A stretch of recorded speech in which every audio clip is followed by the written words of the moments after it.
I mean, I've done this for 25 years. There has never been a term like this. This has been the strangest term. And a piece of that is that there's this one story, which is what's happened in the doctrine, right? What happened to the Chevron, deference, what Right. happened in the immunity case. And then there's this other strand that is the corruption scandals, the self-dealing, secret conclaves in California. And those are not different stories.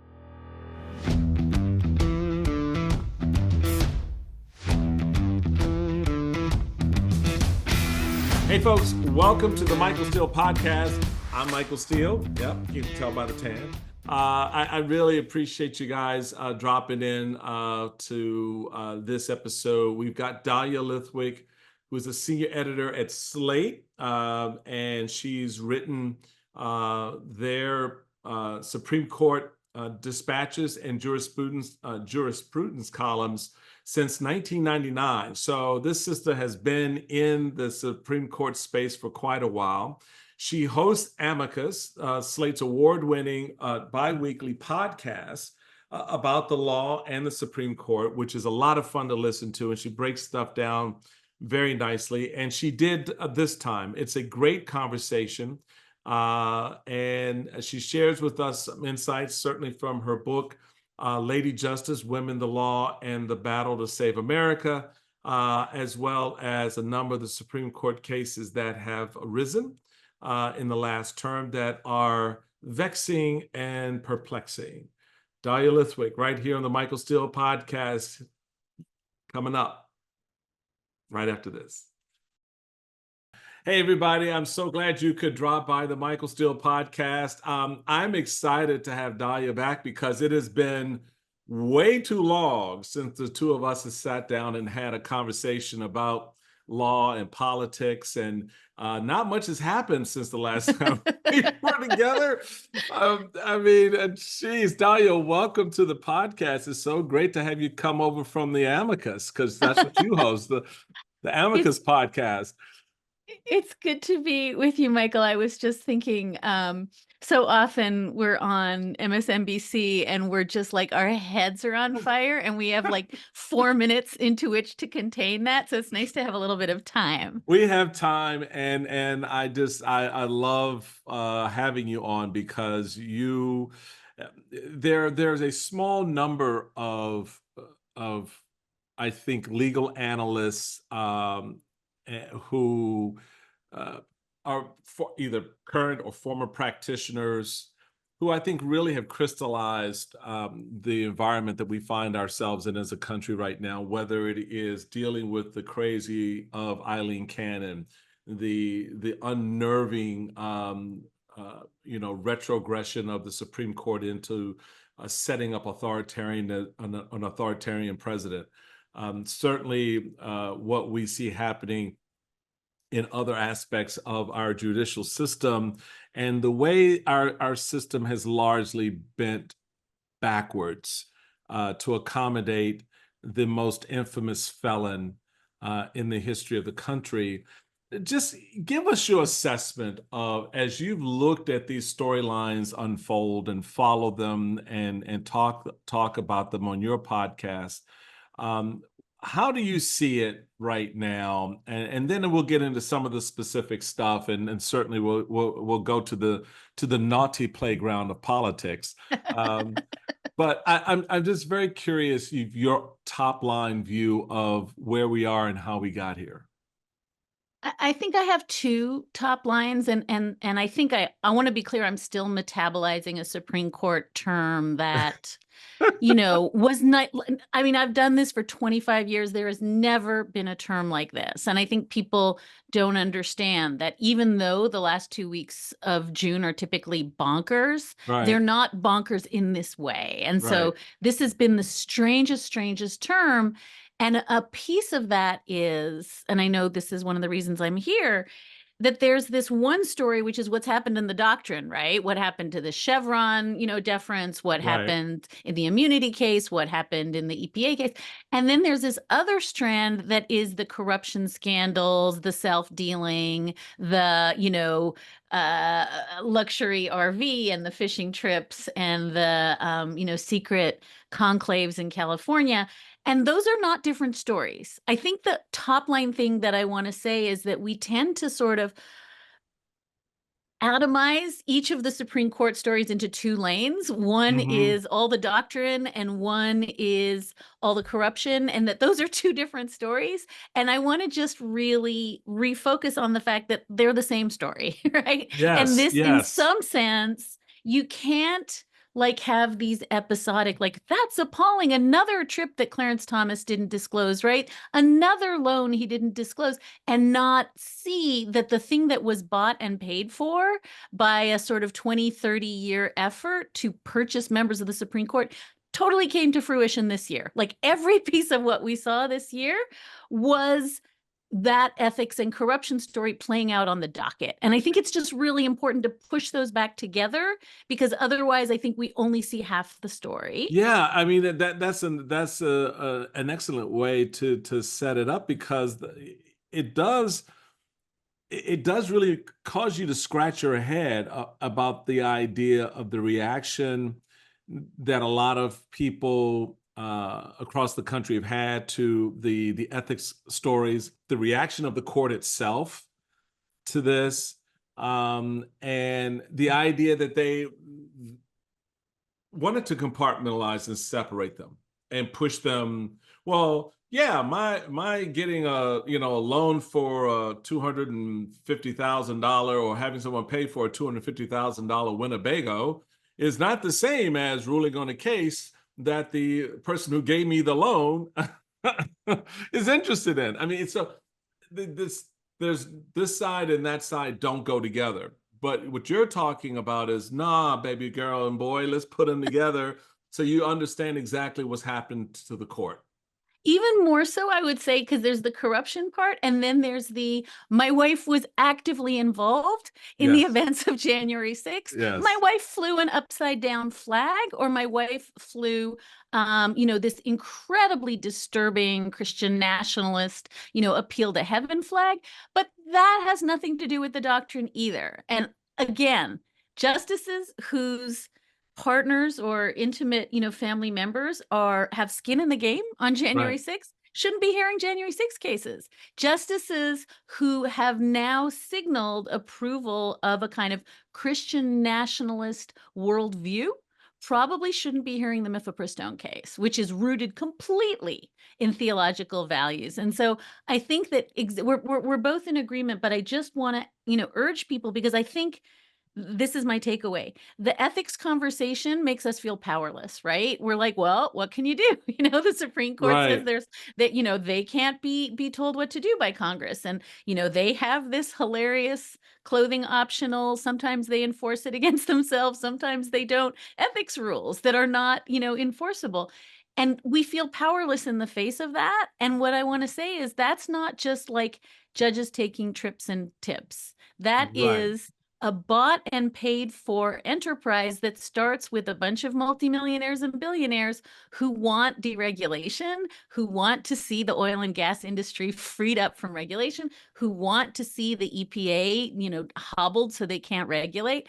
And they fish their wish there to this term. And if that makes you feel powerless, then we have to do something about it. So then help contextualize some of this then, because what you get from folks on the right is the overreach of the government by the government, meaning laws passed, regulations imposed by the various agencies and departments, and the laws by the Congress. The Supreme Court is there to check the constitutional viability of those things. And when they do so and find that they're not constitutionally viable, why is everybody screaming that somehow we're partisan? How does that get addressed? Because there is this narrative of trying to, and again, it may go to your first point about keeping those things separated, go to the point of sort of separating through their eyes, their lens, the politics from the constitutional. And when in fact, what it looks like to a lot of us is the politics is overriding the constitutional. And that's where the concern comes in.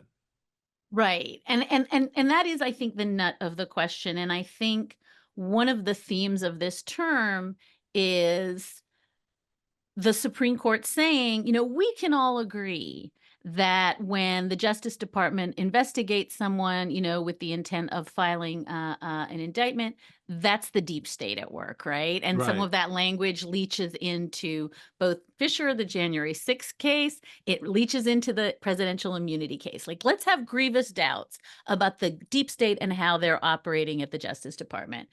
The deep state wants to impose all these unfair climate regulations. Right. All of the pencil pushers at the EPA just want to say that, downstream pollution is, something we should deal with, but they're all not to be trusted, right? The deep state, I mean, think about the through line. The deep state at the FDA said, after extensive study, mifepristone is safe and effective. We're going to let it be on the market, but they're all lying because they love abortion.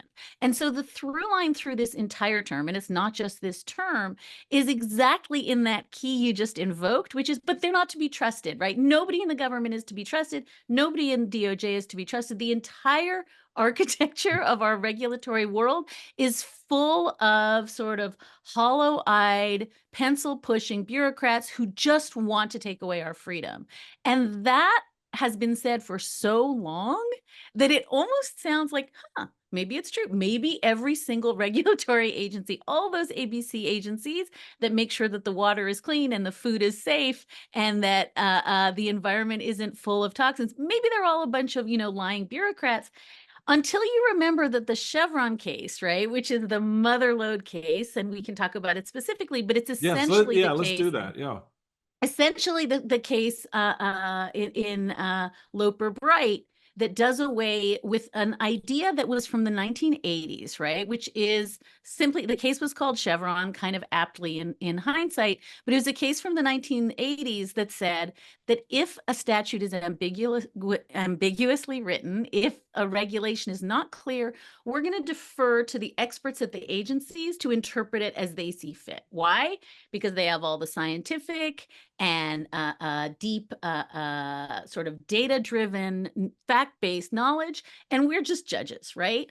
And that was the rule for many decades, that if the EPA says this is our interpretation of the Clean Air Act, this is our interpretation of the Clean Water Act, judges stay out of it.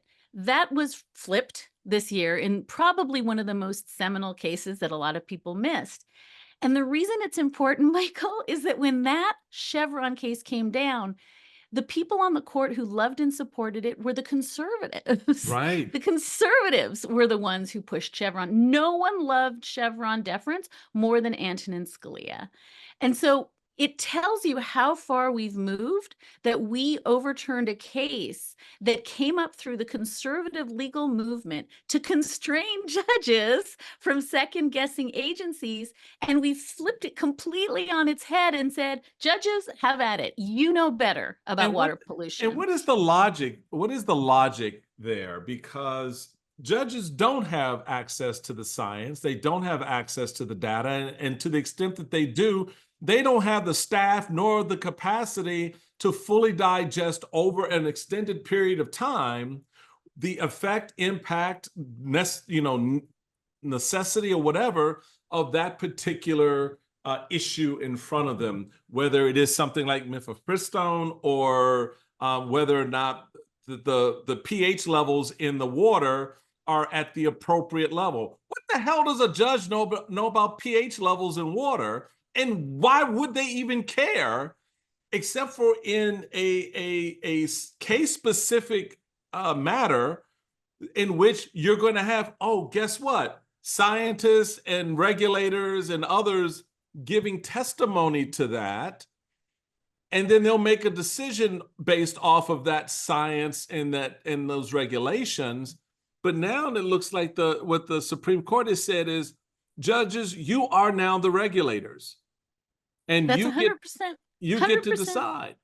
And if you think that's crazy, think back to mifepristone, right? Where Judge Matthew Kaczmarek in Amarillo, Texas, is like, I don't care what the FDA thinks. I don't care what all those scientists and studies, what every single other constitutional democracy that long ago, long before the US did, green lighted mifepristone as a safe drug.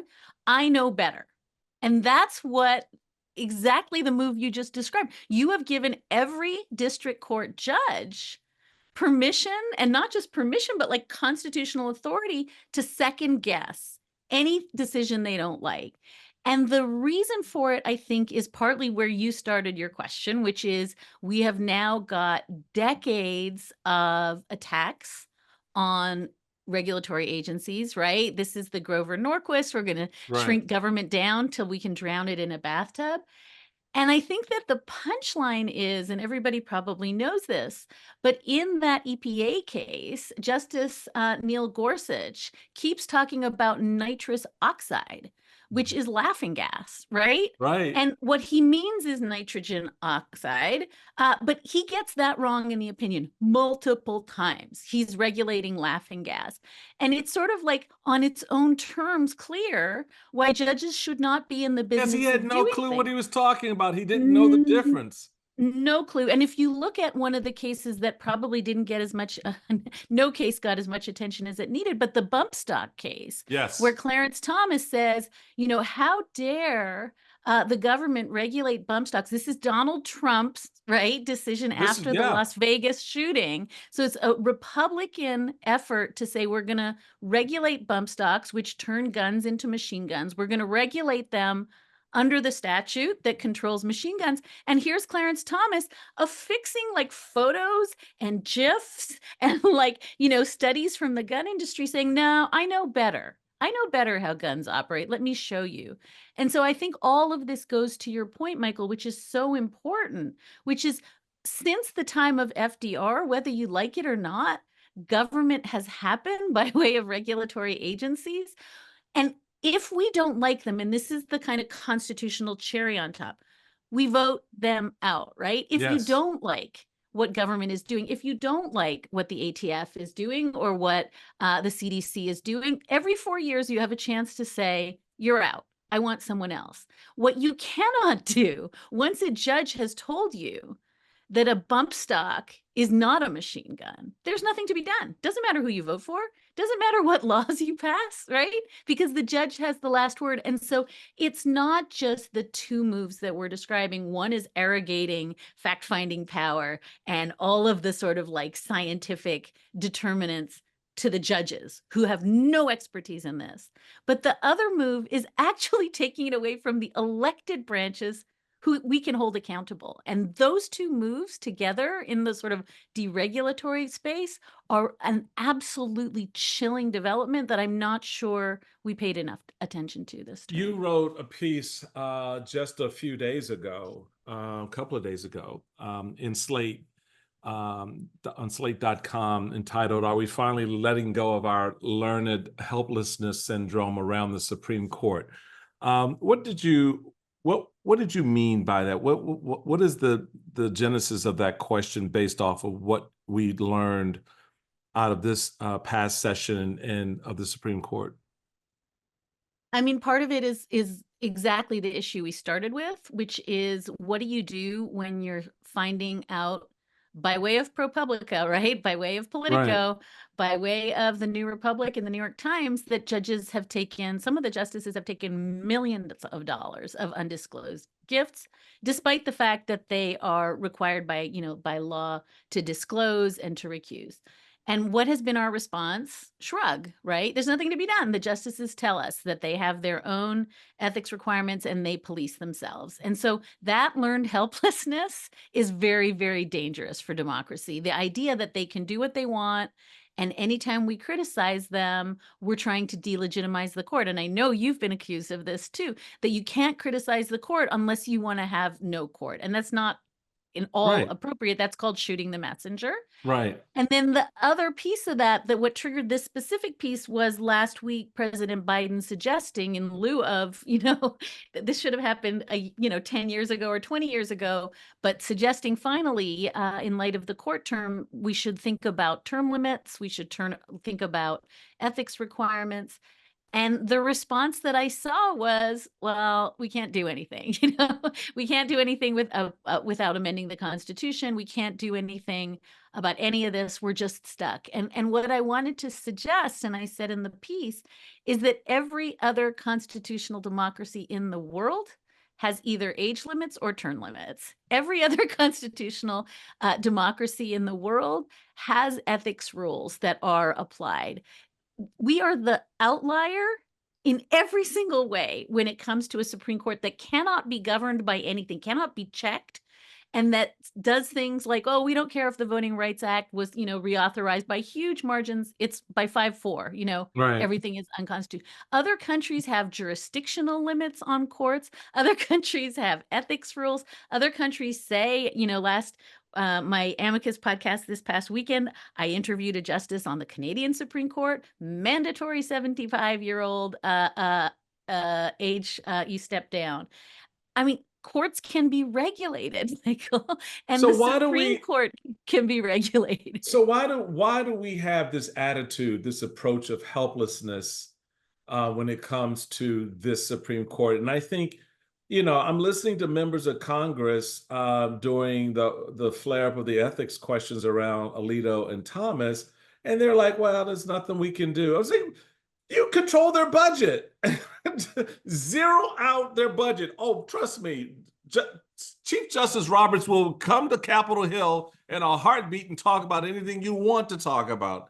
But what is that all about? Are we now in this space where we so elevated the Supreme Court over the first 235 years of our history?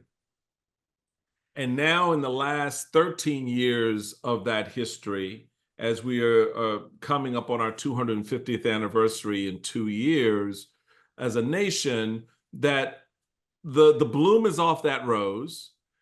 We see it now for what it is, a human institution that needs to be regulated and have oversight and limitations placed on it. But we're now having to reconcile our awe of it with this reality. And so we're kind of stuck on stupid. I love the idea of thinking about it through the lens of like awe and religion, because I think that's right. I think in a very strange way, this is the most secular country in the world that is, in a sense, most religious, and the religion Yes. is the court. The court is built to look like a temple. The justices wear black robes. They say, we're not going to tell you what speeches we're giving or where because we're sacred, right? We're not going to let you have cameras in here. The Canadian Supreme Court has been televised for decades. No Right. cameras in the US Supreme Court. We had to fight to get audio. So I think you're right. I think that there is a kind of Oracle of Delphi vibe that they have been burnishing for hundreds of years. And we are now completely enthralled to that. We're like, well, I guess they are gods. And I just want to say one other thing, because I think it's really responsive to the very first framing question you asked me, which is, for a very long time, dummies like me would say, we don't want to push the court too far because they have so much power. They have granted themselves so much power. And we know that John Roberts has a kind of hand on the wheel. And we know that there's this moderate faction on the sort of 6-3 Right. supermajority right wing. And so we're going to assume that they're in good faith when they say we believe in democracy. And I think people like me who really felt strongly, and this is, I think, the existential question I bring to this conversation, we're going to need this court in November when they decide the election. We're going to need this court. And so for us to kneecap the court is a profoundly dangerous move, right? We've seen what's happened in Poland and Hungary and other former democracies when the courts are captured. And so I think there has been a sense that the court was self-regulating. When the rubber hit the road, Michael, John Roberts But it was isn't. not on the...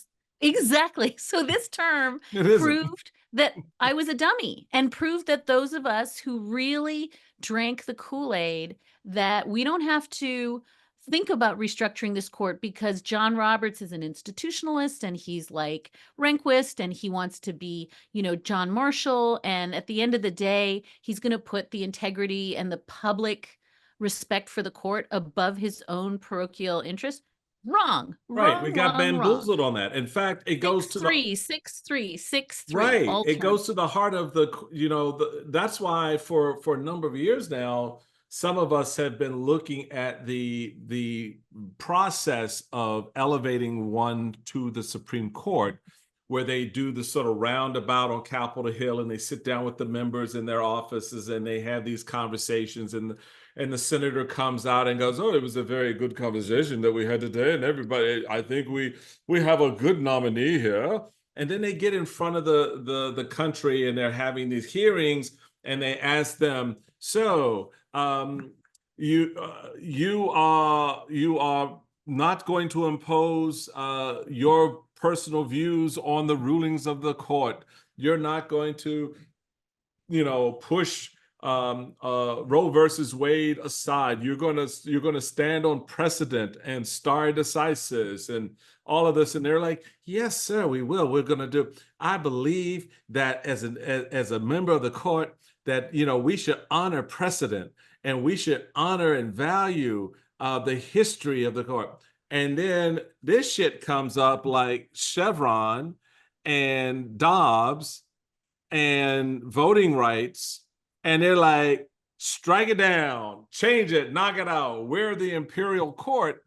And you sit there and you ask yourself, not just how we get here, but the more important question is, how do we fix this? Since the court has basically said, like MC Hammer, can't touch this, right? You can't touch this. No matter what, we can't touch this, right? And more importantly, you can't touch us, right?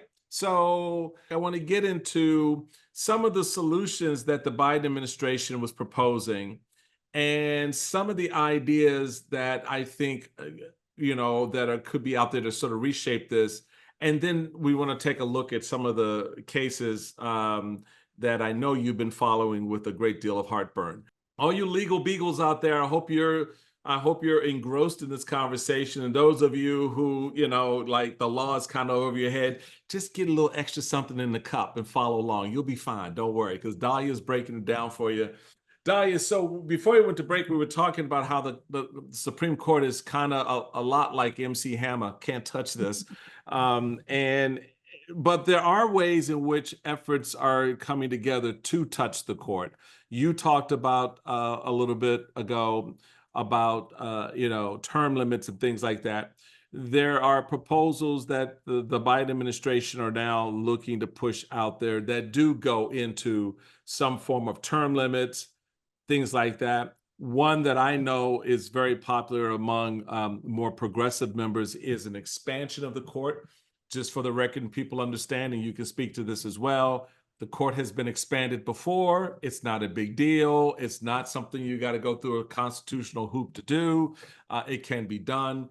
How do you see this? What kind of recommendations, if you're made president of the day for the day and your focus was on the Supreme Court, what would you be proposing and how would you see it get implemented?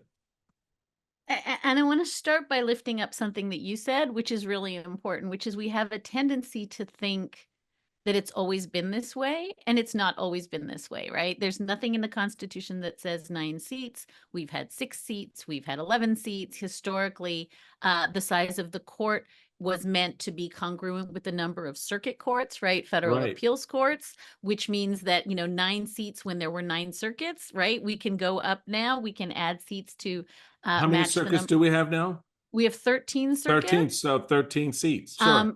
I think that what we forget is, and Heather Cox Richardson does such a nice job of this, when Supreme Court justices in the old timey days, they used to have to do something called ride circuit, where Yes. they'd have Yep. to like get Yep. on a horse and like go out to the Third Circuit and sleep in a barn, often like sleep piled up in a bed with other people. And like it was not what it is. And the Supreme Court has had its jurisdiction modified. It's had the number of seats modified. It's right. This is so we get this idea, and I just really want to emphasize something that you said, that we have this story that we tell that FDR tried to pack the courts, which is Right. the sort of unfavorable terminology for adding seats to the courts.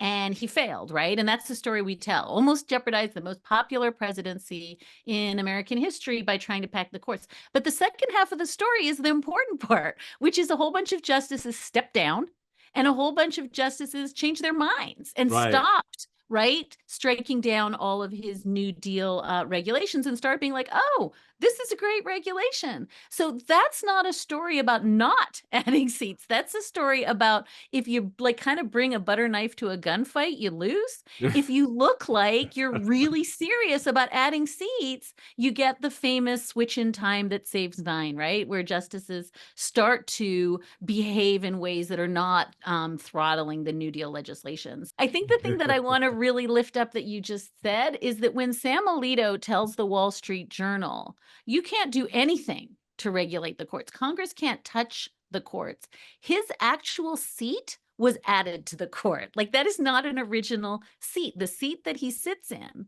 was a seat that was added when the court was expanded. So it's simply false to say Congress is, you know, in a hostage situation where they can do nothing. So then just to respond to your question, I think that I would really send people, and I want to push back on the idea that like this is, you know, wonky legal stuff, because I am a firm believer in the fact that everybody's allowed to have opinions about both doctrine and the cases and the court. Yep. And I think we sideline ourselves and say like, oh, I don't have a fancy JD, so like I'm going to only let those people talk. And I think that, you know, at the founding, that was never the idea, that the court was made of magic and nobody could have opinions except lawyers. And so I want to get us back to every single person listening to this show is entitled to have an opinion about court reforms. And if you look at that blue ribbon panel that President Biden put together that went through boom, boom, boom, boom, every single proposed court reform, they're all in there. It's worth a read, even though President Biden, I think to my slight chagrin, didn't do anything about it. So when you ask what I would do, I would certainly talk seriously about adding seats to the court because it's not unconstitutional, right? It's an Right. easy fix. It's been done before. You just add seats. And I know that you're going to say, and listeners are going to say, but that means, you know, when Trump wins, he's going to add 20 seats and then we have mutually assured destruction. I just don't think mutually assured destruction is a reason to be like lying on the ground, you know, sobbing sadly into your handkerchief. Like if it means that it will be responded to in kind, we are responding, in fact, to Mitch McConnell, who held the court at 8 seats for almost a year. And So can I I think we have, can I just put a little yeah. side note on that so people can contextualize this to the point you just made about, well, if Donald Trump wins, you know, let's say Joe Biden were to do this before he left office under the conditions that I mean, maybe you can talk to us a little bit about how that would happen. And why don't we do that before I make this point? Because I think it's important for folks, since we've raised this now, and if you could share, how does that process evolve or come about to add seats to the Supreme Court, since it's not something that you have to go to 38 states, meaning getting a supermajority of the states to approve Yeah, Constitution? I think you could do it by executive action, which is what FDR wanted to do, right? I think you could do it by legislation. There are certainly bills. Has it been done both ways in the I times think that the it's, courts was I think expanded it's, and yeah, I contracted think before? it's been done both ways. And I think that over and about, I mean, I think again, we can have a normative conversation about whether it's smart, but I don't think there's any doubt that it is eminently doable. Right. And then it's just a question of why are we sort of sitting paralyzed by the notion that it can't be done? And that's a really fascinating historical conversation, Right, but right. it's not that it can't be done, it's that we choose to Not say to it do can't it. be done. And so that's why I want to talk in terms of learned helplessness, because this is an issue on which, when you're starting to talk about age limits or you're talking about term limits, you do run into constitutional problems, right? Because the Constitution says you serve, for life as long as there's good behavior. That you got to pick your way through that one. But adding seats, even though it feels like the nuclear So, option, it's not hard. so under the current situation, getting term limits in place would be harder than adding seats because term limits will require you to address the constitutional allowance of life service. Because the Constitution does not limit, it says you can serve for life. But if the Congress now comes back and says, well, yeah, you can serve for life, but you need to get off the court at 75, that's in my estimation, that's in conflict with what the plain reading of the Constitution allows for. So that would be a hurdle you'd have to overcome. Correct. And there's legislation already out there. Everything that we're talking about, we've seen, Sheldon Various Whitehouse has forms to been, propose it. yeah, Sheldon Whitehouse, Right. Hank Johnson, Senator Blumenthal. In other words, everything we're talking about, there is something out there already that we can look at. But I think that the solution to the problem you're raising is what you do is you do what essentially they did with Justice Souter and Justice O'Connor, which is they hit a certain age, they retire. They're not forced off the court. They take what's called senior or emeritus status, and then they continue to sit on cases. This is the proposal. And currently what happens to a retired Supreme Court justice is they can sit on a federal appeals court, right? Justice O'Connor used to love sitting on circuit court panels. But essentially you rotate them off the Supreme Court and they're still judges, so they're still serving for life. They're just not on the Supreme Court. And I think that's the principal workaround here Yeah. is you say you can still sit, but you can't be a Supreme Court justice forever. So You that's go. that I like that. I do like that idea, and it seemingly addresses the concern constitutionally about life service. So that brings me back to the point I wanted to make, was we were talking about increasing the size of the court, and as I was noting, it's easier to do that than to deal directly with the constitutional age limit situation, because the president, by executive order, can say, tomorrow, starting October 1, the number of seats available to the Supreme Court will be 13, which means that the president at that time or the next president, should there be a situation where we are now, where there's a potential turnover in administrations, would have 4 seats available to add to the court. Here's what I think people need to appreciate by that point. And a lot of the howling and scowling you will hear from the right, and have heard from the right, whenever progressives or Democrats raise the question of expanding the court. If you go through and you do an analysis of language around the Project 2025 platforming that they have for the US government, in my conversations with some of those folks in that space, the dirty little secret is that if Donald Trump wins, Donald Trump, by executive order, which is why I wanted to approach this way so people could see exactly the glide path that we're about to land this plane on, would plan to add 4 seats to the Supreme Court. And over the course of that year, or at that time, whenever that's proposed during that term, add 4 conservative justices, making it a 10-3 conservative court, which largely would basically say, for the rest of our lifetime, no matter if a Democrat won, unless there was a catastrophic change in, that affected the members of that court, there would be no rebalancing of that court for probably 2 generations. And just in case y'all didn't know, generations about 25 years, so you're talking 50 years. That's the dirty little secret here. So folks need to understand when they're talking about going into this election and looking at the things that should matter to them, it ain't just inflation. Okay? It ain't just the price of gasoline.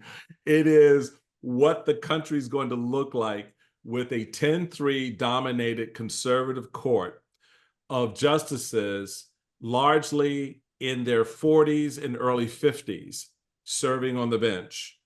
And that's the truth. And as a conservative, I don't like that, because I think what that does is further polarizes and politicizes the bench, particularly given that the interpretation of the Constitution is an anathema to what Justice Scalia himself stood for.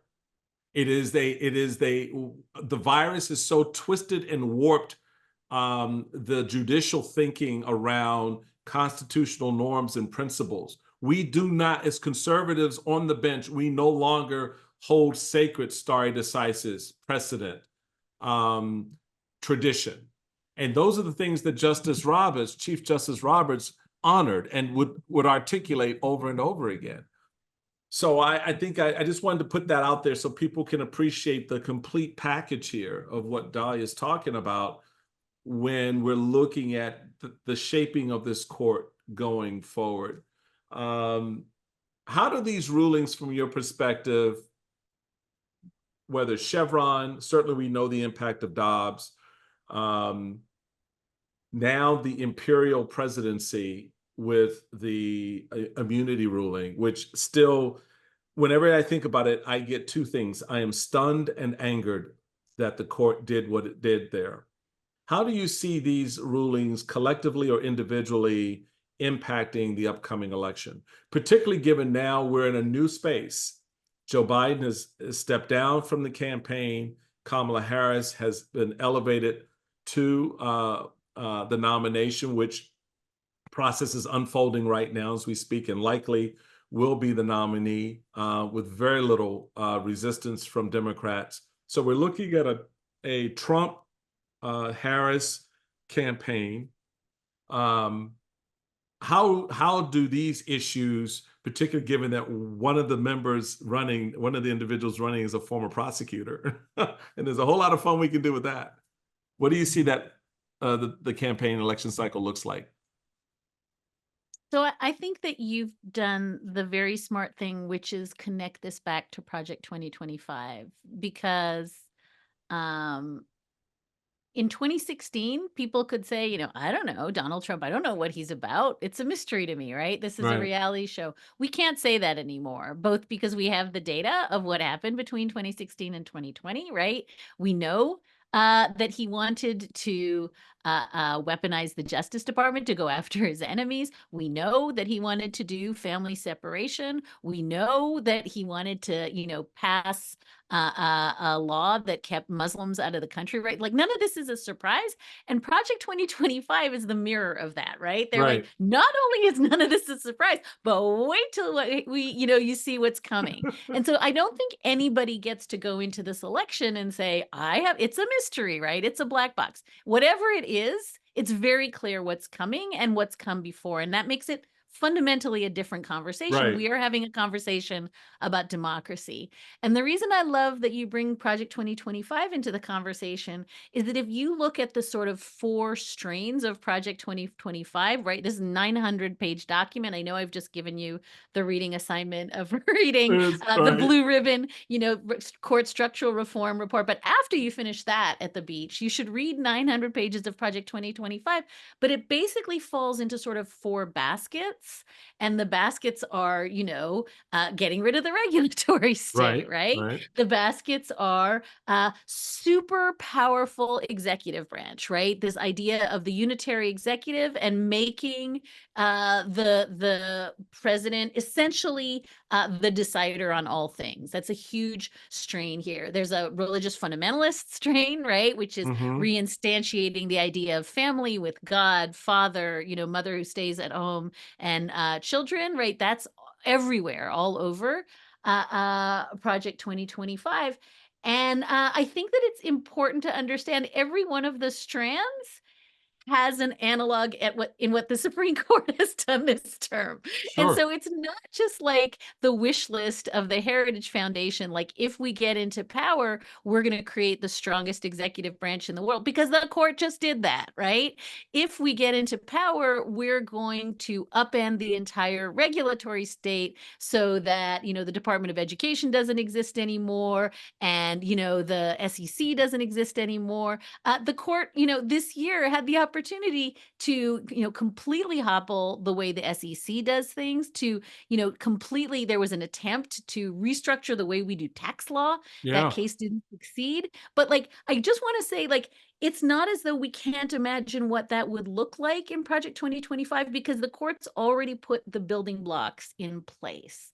And I really want to urge, because I think that the two abortion cases are easy to misread, right? It looks like the court kicks that can down the road in both abortion cases this year, but both abortion cases are coming back.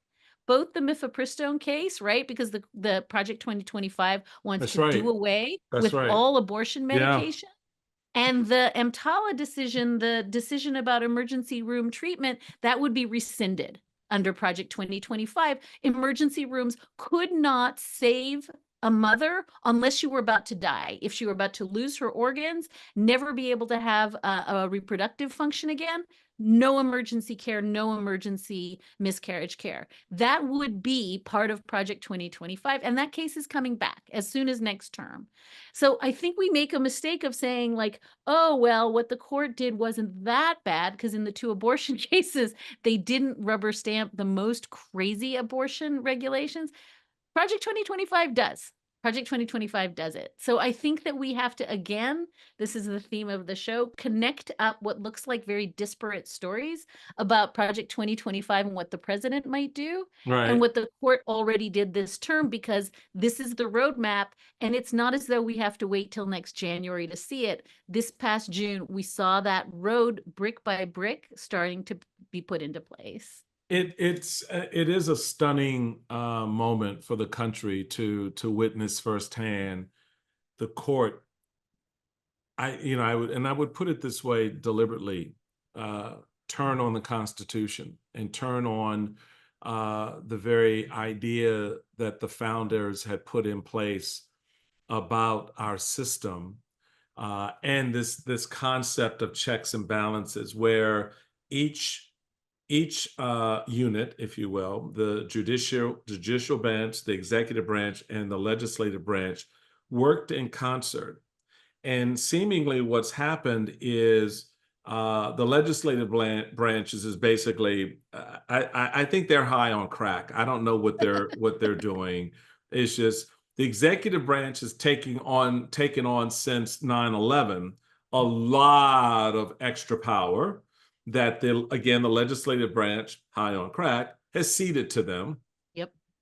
And the judiciary now seems to be making its move, seems to be busting the move, seemingly reinforcing that executive power grab, right? But at the same time saying that even as an executive, now that we've given you that extra power with the immunity case, where the president can basically at any point in time, by any action he or she takes, declare it to be official, an official act. Still the court goes, but you can't check us. You still, right. In essence, like Dr. Frankenstein thought of his monster, I created you, right? But eventually what happens is not so much the executive branch or the legislative branch, but the system as a whole turns in on itself. It becomes unmanageable, unruly in its administration of justice, the law, and this idea of the rule of law becomes something the American people trust less and less in. And we've already seen that happening. Our friend Eddie Mistol wrote a great piece in The Nation, and he's talked about it's impossible to overstate the damage done by the Supreme Court in this term. And he makes note of the court has also ruled that insurrectionists who attack the Capitol and obstruct the work of Congress cannot be charged with a crime. But homeless people sleeping on the streets can be sent to jail. And those cases that allow that to happen are the things that touch people where they are, and they come to that point of view, which I just described, where they're like, I can't trust the system because it's not protecting me, it's not representing me. Where do we go from here? What do you folks, if you're in your car, you just missed the look of the year when I asked that question, because yeah, it's one in which it's a combination eye roll and sigh and pain in the gut. What does the court do now? I mean, it's because there's some cases coming down the road. You just mentioned the abortion cases are going to come back in a variety of forms. You already have, I think, Justice Thomas and Alito sort of feeding out to states, particularly red states, find the case so we can get to us on contraception, so we can repeal Griswold. I mean, what does this look like? And one other thing, you mentioned at the start, just a week ago, Aileen Cannon tossed the entire Mar-a-Lago, right, criminal Yes, case. talk about that. Yes. Why? Because she is literally taking seriously a Clarence Thomas solo opinion in the immunity case, right? He was writing for nobody but himself. The issue of whether the special counsel was constitutional, neither briefed nor argued, not an issue in the immunity case. And Clarence Thomas literally did a squirrel, exactly what you just said. He was like, I want fries with this case. And so somebody should come to me with a special counsel argument. And a week later, literally, a week later, she's like, oh, and literally citing a Scalia dissent, from another case. Dissents are not law.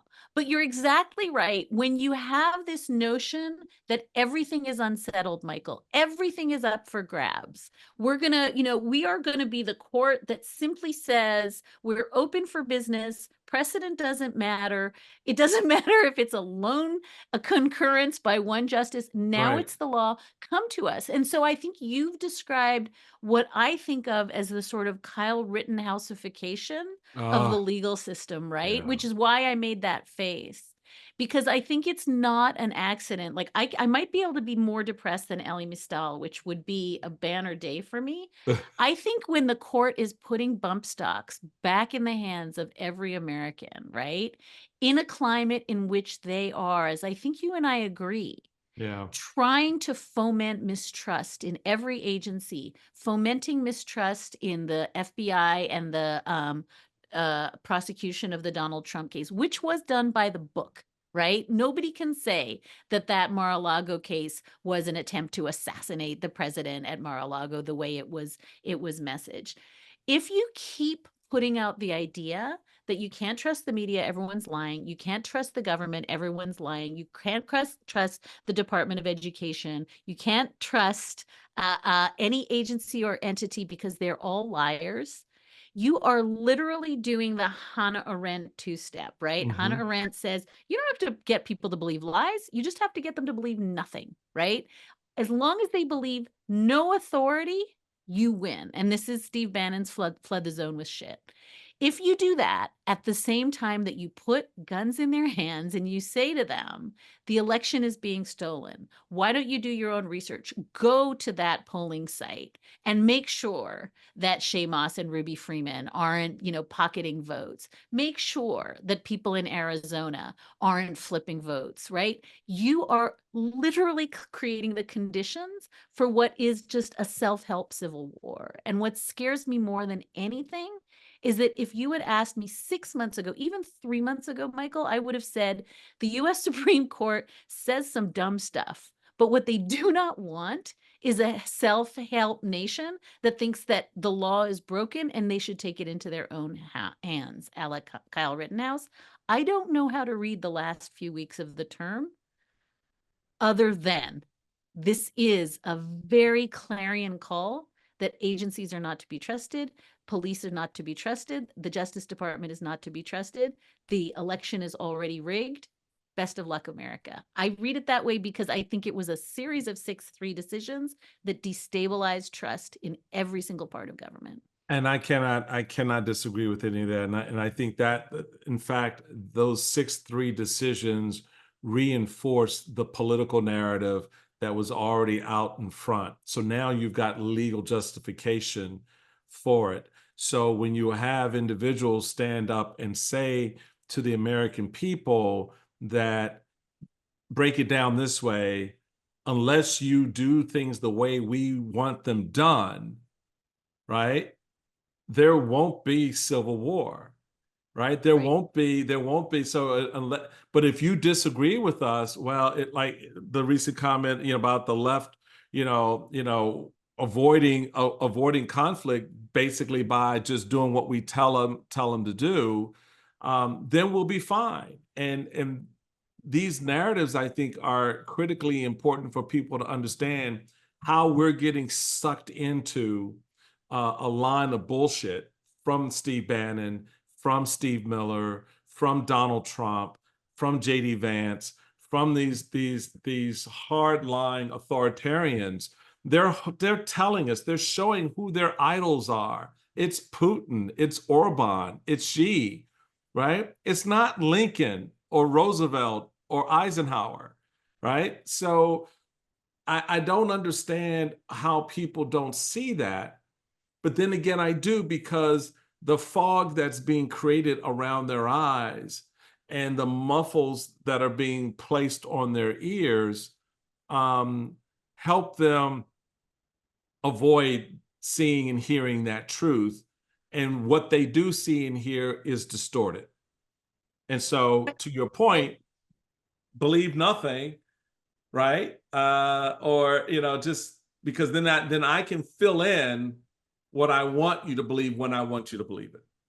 Exactly. And if you foster a sense of mistrust, a sense that, right, this was, people are old enough to remember SB 8, that Texas vigilante bill, that said that you can take it into your own hands, right? If you think someone is, quote unquote, aiding and abetting an abortion in Texas. And that was the precursor to Dobbs falling. The court already greenlit that before they even overturned Roe. The zeitgeist of that is the zeitgeist you're describing, which is, we don't trust the state to enforce our laws. We don't trust the police to enforce our laws. So everybody just saddle up and determine for yourself if that librarian or that, church pastor who's offering somebody counseling about reproductive care is aiding and abetting an abortion. Take it upon yourself to bring a suit against them. And I think that what we forget, and this is so important, you've used the word norms so many times today, that we think that norms are immutable, right? We thought that the norm that, somebody dies on the Supreme Court and we have a hearing and a vote for that person. We thought that was the law. That wasn't the law. That was a norm, and Mitch McConnell broke it, right? And then we had a norm that said once voting has already started in the next presidential election, you don't get to mash somebody onto the Supreme Court. But that norm was also not a law. That was a norm. And I think that what you're describing, and this is such an important split screen moment, is I think that, most of us tend to treat norms as the law. Yep. And I think MAGA America treats the law as norms. Nothing is inviolate. Everything is up for grabs. Right. And I think we just have to be really clear-eyed and sort of level set that if everything is just up for grabs, we're in big honking trouble. Yeah. And if all the things that we thought were immutable and true are going to be negotiated again, we have to be in on those negotiations, including structural court reform, right? Including ethics rules, but including just foundational conversations about why your vote matters. Even if you think the thing is boring, even if you think it's been manipulated, why we vote, right? Why we have hard conversations with our neighbors, because all of those norms are falling away too.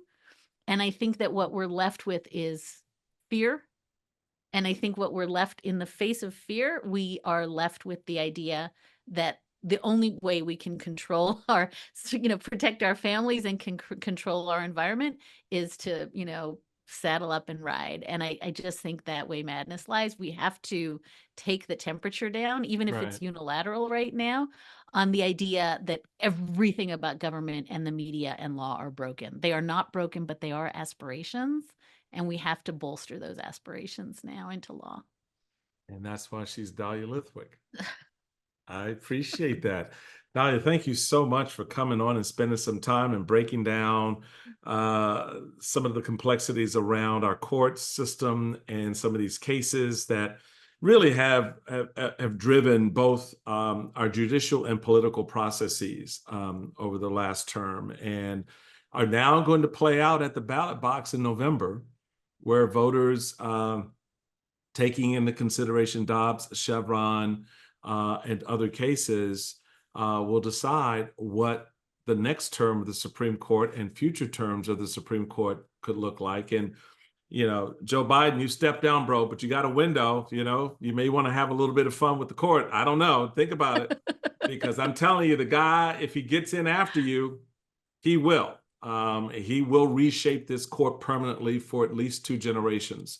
That's how hard set the MAGA right is in solidifying not just the authority of the court, but the authority of an imperial presidency that will allow Trump to then in 2028 claim he can run again, because I didn't have 2 consecutive terms.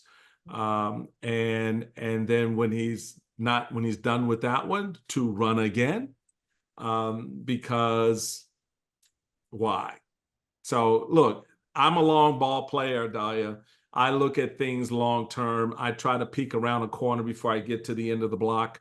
And I see on the horizon a lot of challenges that you've addressed in this conversation. And I'm hoping, to your point, that people understand exactly what our responsibility and role is as citizens, to be a part of fixing and setting straight the direction of the country, not bending backwards and forwards as some would have us do, and get lost in translation. So I appreciate you coming on and spending time and helping us walk that walk together.